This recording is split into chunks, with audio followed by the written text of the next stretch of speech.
A student speech rights case made it all the way up to the Supreme Court justices this past summer for a student, Brandy Levy, 14 years old at the time, believing that her First Amendment right was being infringed upon when the school district reprimanded her for her actions. In 2017, Levy was going out for the varsity cheer team after spending a season on the junior varsity team and was upset when she found out that she did not get the promotion. She took to social media, Snapchat specifically, yelling expletives and saying that she was unhappy with the school, unhappy with the cheer team, and unhappy with life in general. Well, this eventually circulated its way up to school officials where she was there reprimanded, and she believes that this was an unfair case against her as she was off of school grounds and it was in her First Amendment right to speak out about how she felt in this case. The First Amendment. So much is wrapped up in one amendment. But looking at a few of the words, prohibiting the free exercise thereof or abridging the freedom of speech, in the research by the Khan Academy, their research led to the following findings: that the freedom of the press is more important than the freedom of speech. Because now the press can now reach a greater number of people than just spoken words to a few. It's a pivotal moment in history, would have been the Gutenberg press. It would now be the equivalency of social media in our day and age. Many would say that now social media might be the most powerful form of press we have ever seen, due to the fact that speech could now make it around the world in minutes.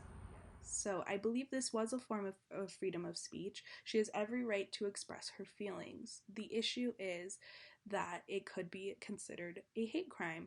So freedom of speech is the ability to express your thoughts without restraint. With social media, it can be hard to determine when something is covered under the First Amendment and when something is not. This being said, we are not allowed to speak obscenities or hateful or harmful things to one another. This is considered hate speech. In an article I read from Loyola University, Maryland, it states, most importantly, social media is a sanctuary where the First Amendment could be utilized as a shield, protecting them, as in social media users, from the consequences of their words. This being said, most social media sites have made some efforts to restrict their sites from harassment and hate speech, but of course it's not a perfect system with millions and millions of users. These things happen every single day, and the First Amendment on social media is ever evolving. American citizens have the right to, to freedom of speech and etc. Uh, uh, uh, uh, which exactly that's exactly what she did. She posted a video on Snapchat, because she's got she it's a right to do that.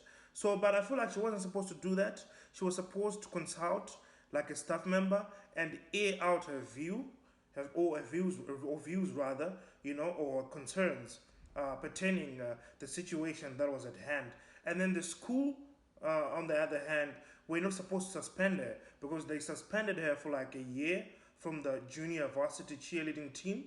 They were supposed to address this matter in a professional way, to call her out.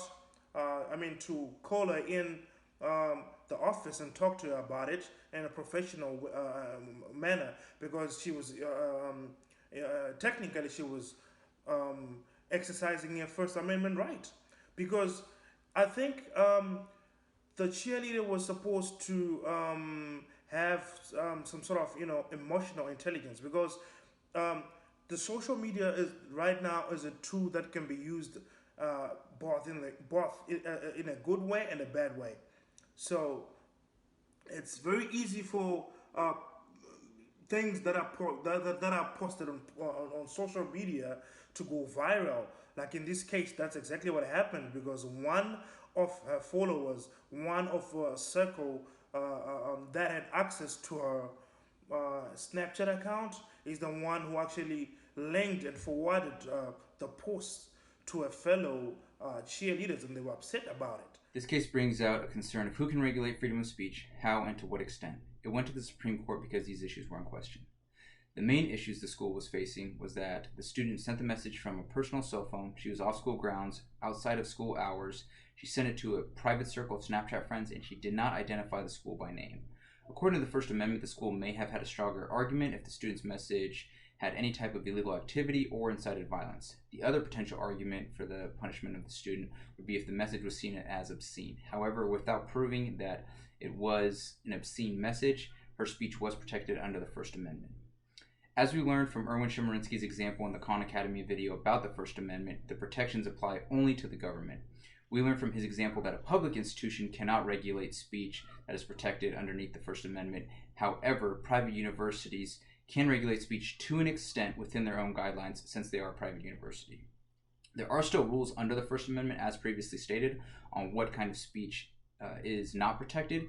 However, in this case, the student was expressing her discontent with an institution, even if she did not mention it by name. Her message did not directly target any member of the school or disrupt the school. Therefore, the fact that it is a public institution did not give them the grounds to regulate her speech underneath the First Amendment. You, the high school student Brandy Levy, and all of us United States citizens are still being protected today in the 21st century by the First Amendment. In fact, the First Amendment was written over 200 years ago by the first Congress in 1789 and passed 2 years later on December 15, 1791. In other words, the First Amendment right now is creating for us today and will in the future high levels of political stability and personal freedom. Specifically, with the First Amendment in mind, walking on and off institutions is an important topic for the public schools to be teaching.